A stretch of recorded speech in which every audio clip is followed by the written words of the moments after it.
नमस्कार। जीएसटी के दायरे में आने वाले सभी बिजनेस के लिए एक बहुत जरूरी खबर है।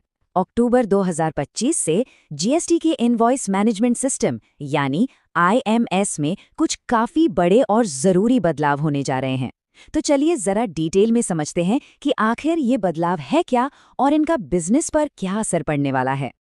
तो सबसे बड़ा सवाल यही है, अक्टूबर 2025 से जीएसटी में असल में क्या बदलने वाला है। ये जानना हर बिजनेस के लिए बेहद जरूरी है, क्योंकि इसका सीधा असर रोजमर्रा के कामकाज पर पड़ेगा।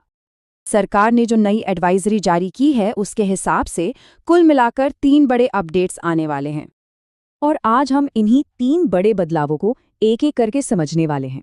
ये जुड़े हैं डेबिट क्रेडिट नोट से, आईटीसी रिवर्सल से और सप्लायर के साथ कम्युनिकेशंस को और बेहतर बनाने से। चलिए सबसे पहले सेक्शन से शुरू करते हैं।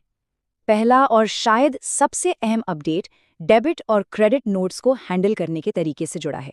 इसमें अब बहुत ज़्यादा फ्लेक्सिबिलिटी यानी लचीलापन लाया जा रहा है। तो पहले सिस्टम कैसा था?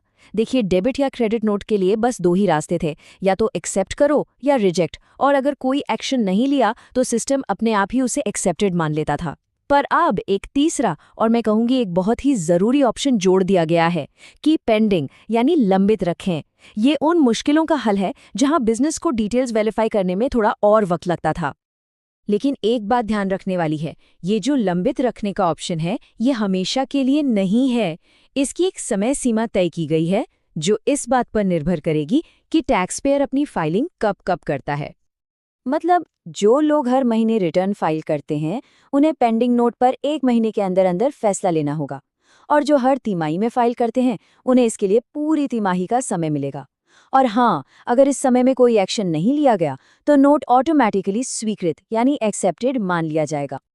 तो याद रखने वाली बात यह है कि पेंडिंग का ऑप्शन हर डॉक्यूमेंट के लिए खुला नहीं है।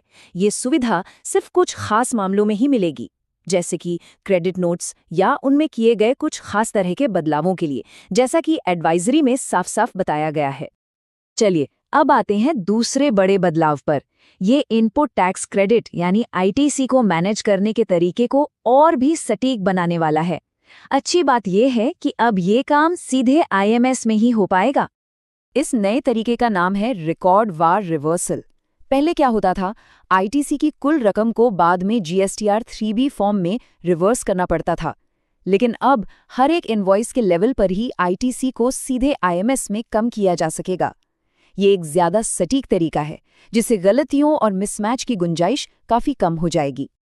तो जरा सोचिए, जब कोई टैक्स पेयर ये एक्शन सीधे इनवॉइस मैनेजमेंट सिस्टम में ही ले लेता है तो आगे क्या होगा? तो इसका सीधा फायदा ये है कि जीएसटीआर 3B फाइल करते वक्त अलग से रिवर्सल का झंझट ही खत्म।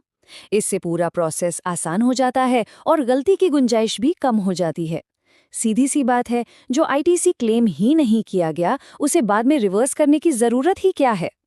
और ये सिस्टम सिर्फ पूरी रिवर्सल के लिए ही नहीं है, ये उन मामलों को भी आसानी से हैंडल करता है जहां आईटीसी का सिर्फ कुछ हिस्सा ही क्लेम करना होता है, जैसे कि जब किसी चीज का इस्तेमाल बिजनेस और पर्सनल दोनों कामों के लिए हो रहा हो। ये नियम बहुत ही महत्वपूर्ण है। मान लीजिए किसी सप्लायर को 180 दिन में पेमेंट नहीं हुई और अब आईटीसी रिवर्स करना है, तो अगर उस इनवॉइस पर सिर्फ 50% आईटीसी ही क्लेम किया गया था तो सिर्फ वही 50% ही रिवर्स करना होगा, पूरा का पूरा अमाउंट नहीं। और अब आते हैं तीसरे और आखिरी अपडेट पर।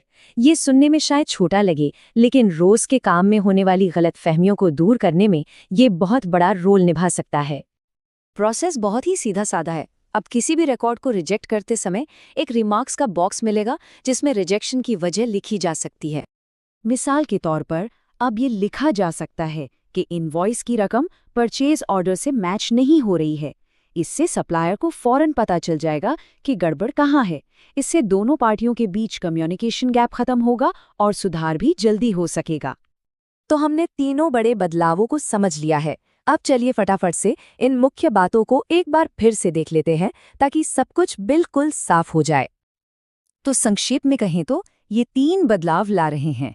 पहला, डेबिट क्रेडिट नोट्स को मैनेज करने के लिए ज्यादा लचीलापन। दूसरा, इनवॉइस लेवल पर आईटीसी कम करके फाइलिंग को आसान बनाने के लिए ज्यादा दक्षता।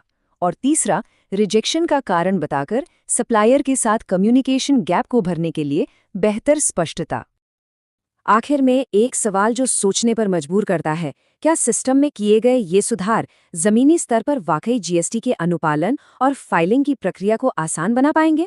खैर, इसका जवाब तो आने वाला वक्त ही बताएगा, लेकिन इरादा तो यही लगता है कि कंप्लायंस को आसान और ज्यादा पारदर्शी बनाया जाए।